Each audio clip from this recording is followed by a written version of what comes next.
Welcome to Head to Dead, where we take two similar horror movies, compare them, find out who comes out ahead and who winds up dead. I'm Edge. And I'm Raj. Heretical. And this week it's Fright Night versus The Lost Boys. Let's bite into it. Let's start with Fright Night. Charlie, a teen living the good life, believes his next door neighbor is a vampire after a few female bodies are discovered around town. Charlie turns to a vampire hunting actor in a horror show to help deal with the undead. Let's talk about Fright Night, man. Oh man! Okay. What a roller coaster of a movie. It was so slow. 45 minutes. 45 minutes of dread. Nothing.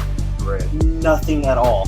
To have the last bit of the movie be the most exciting, wild, fun sideshow thing I've ever seen in my life. We've got werewolves. We've got vampires. We've got goo people that also have sand in their bodies. We have men being thrown off stairs. Wolves being thrown into chandeliers. A giant box of vampire hunting kit. There's so much going on. I feel like they had the best special effects budget, but they just blew it at the end of the movie. At the very end, they said, alright, you guys are going to hate this first half, but we're going to keep you at the end. It's like they wrote it backwards. Or shot it backwards. I think I had the most fun at the end. And then, the thing that confuses me, though, is like Evil Ed coming in. Oh, Evil Ed, that's... I know he was turned into a vampire. Yeah. But why did he turn into a werewolf?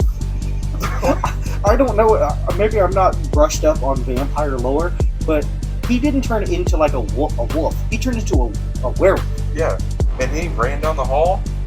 Oh man. Oh, can I just say, when he got stabbed and he's dragging his little wolf body with that arm, I lost it. I could not control myself. You completely lost it when he got flung off into the chandelier. It just looked like a ragdoll wolf.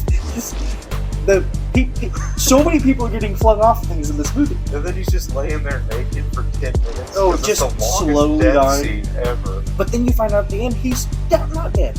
He comes back for that extra scare at the end. Him laughing in the darkness. I would 100% watch a sequel with just Evil Ed. I also don't understand, like, do pencils count as stakes? Because Andrews got stabbed with a pencil and he started smoking, and then all of a sudden he was real hurt by it. Like, if you get stabbed in the heart with a stake, it kills you. Yeah. But a pencil too, so that means technically a bullet would be stabbing you. Yes. So what are the rules to these vampires? I have no freaking clue. All of it's changing every movie we watch. The rules are changing. I do love that he's like, I'm an ancient vampire. I'm gonna just totally fuck up your little life because no one's gonna believe this kid anyway. No, he's like calling him on the phone. He's like, listen to this shit. I'm a fucking Dracula and I'm gonna ruin you. I broke your fucking car. And then the kid goes and immediately gets help from a TV show he watches. He's like, this just happens to be like a vampire hunting guy on TV. Peter Vincent. He did not want anything to do with it at first. But then when he figured out that was a vampire, and then he gets thrown down the stairs just to go up it and get picked up by the familiar. Hold on, I need to backtrack. Was it like a fake out or something? Because I swear, there was this time when he was walking by and he did not pass the reflection in the mirror. So I think that at some point they were going to try to do a twist on us. They probably did. They probably were like, this is too much. Rewrote it or this something. Is way too fun at you the know beginning what? of the film. We can't have any fun until the last 30 minutes. The last bit, yeah. But the makeup, the CGI effects that they had, and the practical effects that they had were beautiful. Gorgeous. I love them. And I love the monster transformations. The goo body melting. Goo Sandman. Yeah, the melting goo Sandman body. It really is just a shame you have to set so long. Just all around though. Masterpiece. Let me take a stab at Fright. Michael and his family just moved from Arizona to Santa Carla, California. Things get exciting when Michael meets a gang of rebellious teens. Little does he know, they carry a dark secret that'll change his life forever. Do I dare talk about Lost Boys? I think we should. Let me just start off with this. I don't understand the hype behind the movie.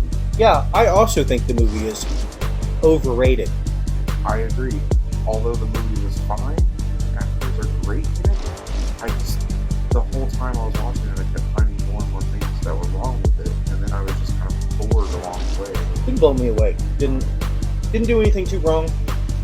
Didn't blow me away. I think it was just a sexy vampire aspect. Listen, it wasn't a sexy vampire aspect. It was a sexy saxophone player aspect. The sexy saxophone player.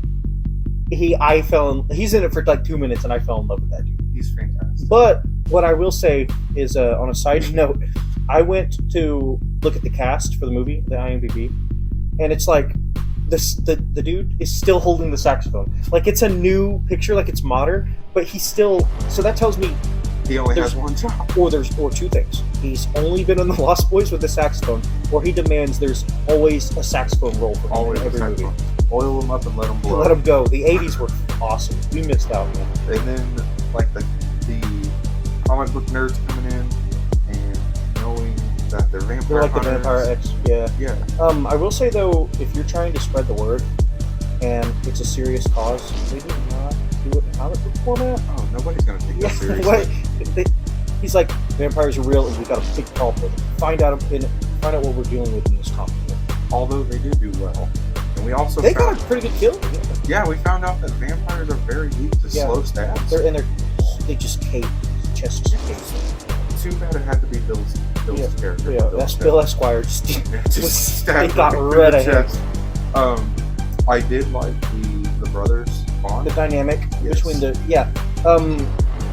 was kind of, to me, that was like the standout part of the movie. There's another part that I liked, which I'll get to in a minute, but that was a really awesome sibling. There was a really cool sibling dynamic there, and it was believable to me. I love that when he's holding onto the phone wire, like he's floating away outside the window. He's like, "Let me in," and the brother's on the phone with the mom, and he's on the other line, like, "No, don't listen to him." That really got me. And then I did like whenever he did go in, like, we're brothers. We gotta stick around for each other. They ended up coming through for each other. That was cool. For sure. Some of the weird parts that I thought were, like, whenever they attacked all of the people at the campfire, and they threw a body into the fire, and it just turns blue. That confused me. Were they supposed to just be random people, or were they like rival vampires? Hold on. He scalped one of them too. Oh, he pulled his scalp off, and Kiefer Sutherland straight up bit like into the back of his skull. He just went.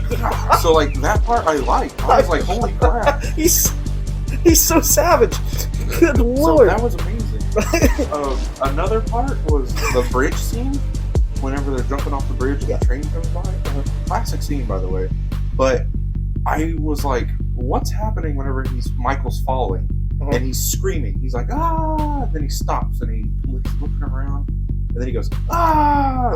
I can fix that one for you. Well, at least I think I can. I think that when he was falling, that was like him floating for a minute, and then from the like vampire powers, I guess, and then the floating went away.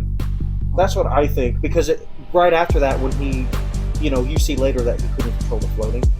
So I think that's what I thought it was. That makes more sense. His power is like, ooh. I will. I do like the part of the movie where the main bad guy ended up being Richard from the Gilmore Girls. I don't know if you are familiar. He is the main character's like dad. It's a whole bit, but I'm sure people at home know. Yeah. I could not get over that Richard is literally the main the master vampire. And then Grandpa coming in at the end and being like, I've been killing Grandpa vampires was so forever. cool. He was like, He knew everybody for all day. He was already preparing, getting all those giant wood posts. the stakes, yeah. Kind of another weird part though was the at the beginning the motorcycle race across the beach. Like, these guys already like humiliated you. Why did you follow them? Bet you won't follow me into the dark woods. Yeah, like, oh yes, I will. Just go. Why are we hanging out with these people? Just go home. Just go home, dude. That's true. He could have prevented all of this if he would have just left. Yeah, I was so confused by that. I would honestly, me personally, I would have just been like, all right, well, that's his girl. I'm out of here. Like, screw it. This ain't worth it. Yeah. Also, you're in California. There's a million beautiful women in California. Yeah, he found the first one. He's like, dude, she's wearing a white flowy number. That means I gotta follow her. But also, I knew that the main bad guy. You Was the main bad you guy. did call it all. I called it. I was like, I didn't believe my boy could do it. Rich, like I. As soon as the red Corvette. He paid for Rory's Yale. Okay, he's not evil. And he had a red Corvette. I immediately knew that. That's how you know. I was like, red Corvette. That's a vampire leader. Well, you know, I all around, it was a middling movie to me. Yeah, Again, didn't shine much anywhere. I definitely was. I was not very impressed with it. Yeah. It's fine. Since we're talking about them, which one do you prefer to watch?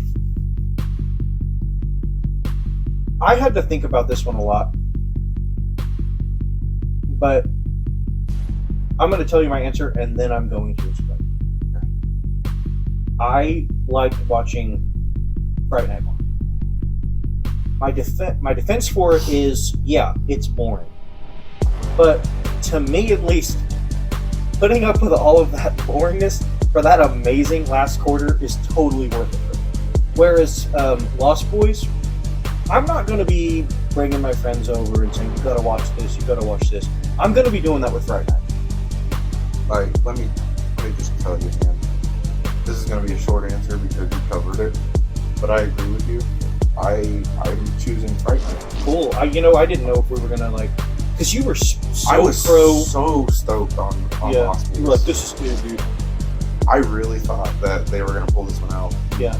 No contest. I don't think they made a bad movie. I just think they made a okay movie. Yeah, definitely. Like I said, I just don't understand the hype. It was fine, but would I rewatch it? Probably not. Yeah, it was everything was done good, but I could say that about a lot of things, but I'm not excited. No. Yeah, so I agree with you. I'm choosing Fright Night as well. That ending, I'm still talking about it. We watched this movie last week. It got me out of just ridiculousness. It's oh, hold on, side note, can I say it's weird to me that and I don't think we touched on this before, but that the main love interest in Fright Night is Al Bundy's neighbor. Oh, Marcy from Darcy. From Married with Children. Yeah, what's that about? I couldn't get it out of my head. That kind of freaked me out. I just want to yell at her to go back home. Go back home and put your hands up slightly down your pants if you've ever seen. Yeah. Married with Children. Yeah. But yeah, I definitely agree with you though. I think Fright Night was more fun, especially toward the end. If you can make it through that initial boringness, you have a great film. And uniquely, for the show at least, we watched both of these together. And then usually you go home, I go home or whatever, and we watch them separate. But this is, I don't know. Okay, you know what? I want to explore this for a minute. Maybe if we watch Fright Night separately, Fright Night might have not came out on top. I never thought about that. So It might be like a friend movie. So you think us watching it together? Yeah, because we lost it like together, collectively, and that we might be being a little biased towards it. Maybe. But for my taste, it just went ridiculous. It said it went over the top, and I'm there for it all day. Yeah, I was totally in agreement. So now you've heard our totally factual facts that aren't opinions at all. Now we want to know what you think. Which movie do you think is better? Let us know down below in the comments. And next time, we're going to be doing Demonic Toys versus Puppet Master.